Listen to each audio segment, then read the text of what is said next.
So, what is up mga katwiks? So, today, magkakaroon lang tayo ng simple celebration. So, this vlog is all about achieving our first goal for this channel.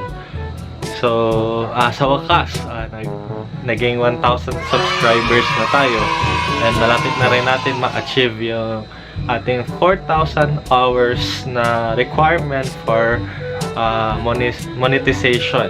So, ano ba meaning nun? So, if na-reach natin yung minimum requirements ni YouTube na 1,000 subscribers and 4,000 hours watch time, so, i-review ni YouTube yun, and then, pwede na tayo mag-apply for monetization. So, meaning, pwede na tayong kumita sa mga videos natin. So, yun, magkakaroon na ng ads yung mga videos ko. Yun, and also, it will also make this channel grow also. So,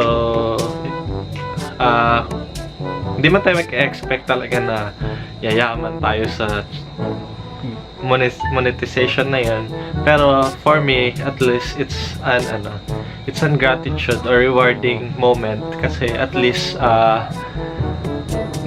na-achieve natin yung ganong bagay. So mahirap siya for small YouTubers, lalo na for example sa akin na hindi masyado kagalingan mag-vlog or wala mang equipment talaga na parang for vlogging or for filming, pero at least slowly nag-i-improve tayo. So hindi ko in-imagine na ma-reach natin yung goal na ganito. So for me, I started this vlog or this channel just to share my ideas or my thoughts on information technology basically. So yun yung unang goal ko talaga kasi as an IT enthusiast, so I want to learn many things.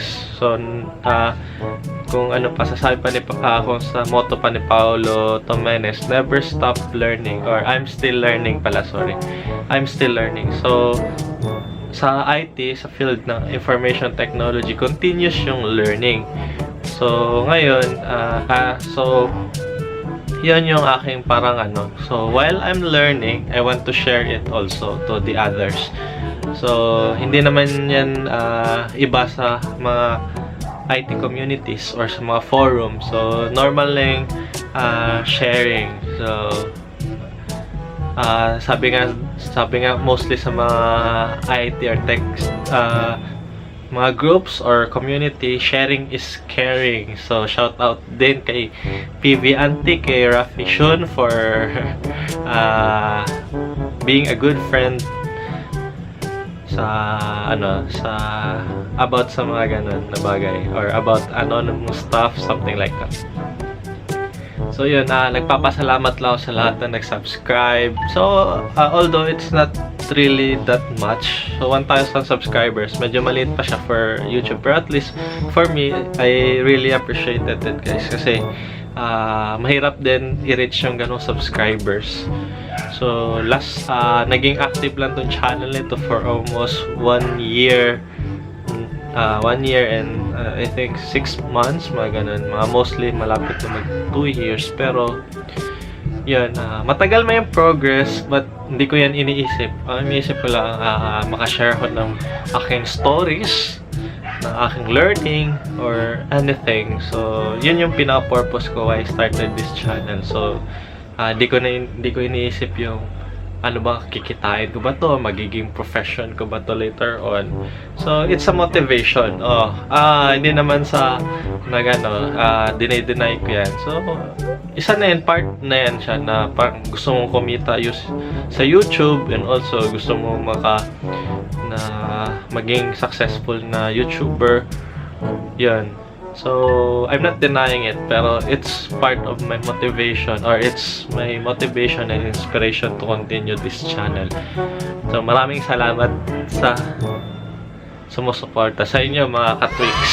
Yan. So, as a give back, so magkakaroon tayo ng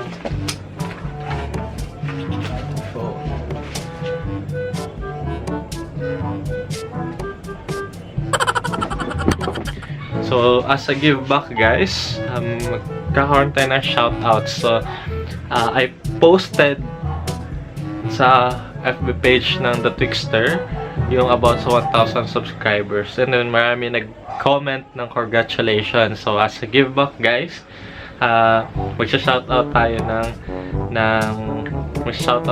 nag-congratulate sa akin. So, I'm not normally doing this. Hindi talaga ako nagsha-shoutout sa mga vlog. Pero, yun, masaya rin kasi talaga ako masaya ako na na-achieve natin to. So, wait guys, ha.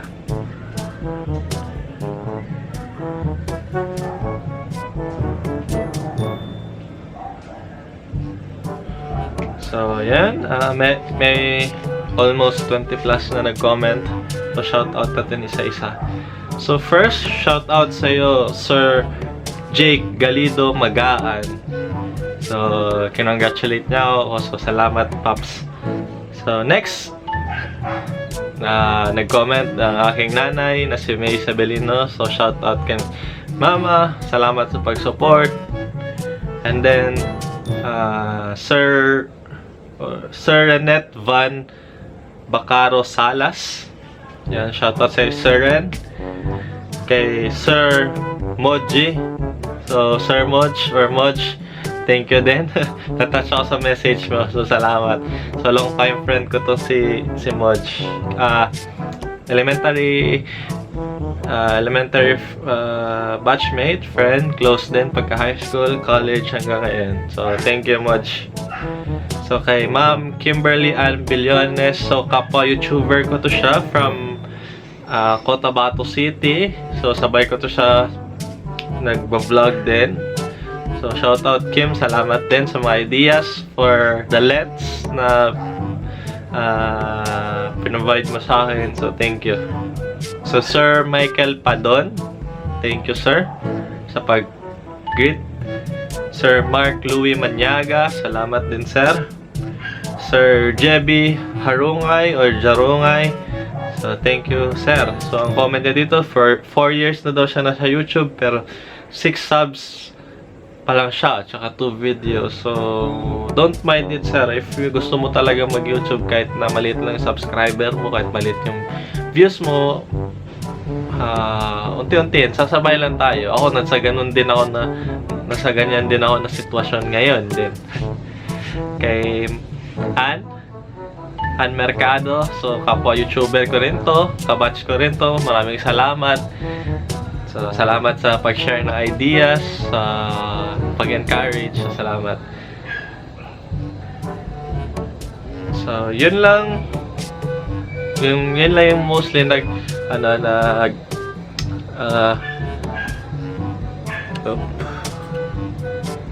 yan lang yung mostly nagkuhan sa page. So, I'm not, hindi ko feel na sikat ako, guys, or sa page. So, simple na lang. Gratitude po. So, ano bang aabangan natin sa page? So, nag-post ako doon sa page ko na about doon sa ating future na goal for this channel. So, napansin ko, before maraming request sa microtik. So, babalik na natin yung tutorial na yun, guys. So, I have here the Hop light for our sample router na i-configure natin. So, ang goal ko for this tutorial, i-breakdown natin siya from the basic until sa yung pinaka-complex na. So, hindi talaga ganun kagaling, guys, pero at least while it's a challenge for me also to study the router itself, although ginagamit ko na siya for a long time, I will study it again and then teach you guys. Yeah. So, yan lang. Once again, maraming salamat sa inyo, guys. If you have comment suggestions or anong gusto yung mangyari sa page, or anong tutorial videos ang gagawin natin. So hit in the comment section below. I love to read those comments. So if you like this video again, kindly hit like and don't forget to subscribe to my channel. So yan, maraming salamat guys. I was really inspired sa nagamit ko ngayon. So hindi pa naman ako talaga maka-apply for monetization, pero malapit na guys, kasi using this YouTube tracker, yan, papakita ko lang sa inyo. I have currently 1,004 subscribers and 3,985 watch hours. So malapit-lapit na yun siya. So di biro rin, hindi rin yun biro yung ma-achieve yung ganun. So dahil sa in-adjust last year ni YouTube yung kanilang requirements for monetization, kaya natanggal yung monetization natin. So before, 10,000 views lang. So naka-avail ako nun, but syempre mahina pa yung page, hindi man ganun kalakasan yung mga views na aking mga videos. So ngayon, hopefully, yun, kaya babalik ako sa mga tutorials, kasi yun yung sa tingin ko parang niche nitong page talaga.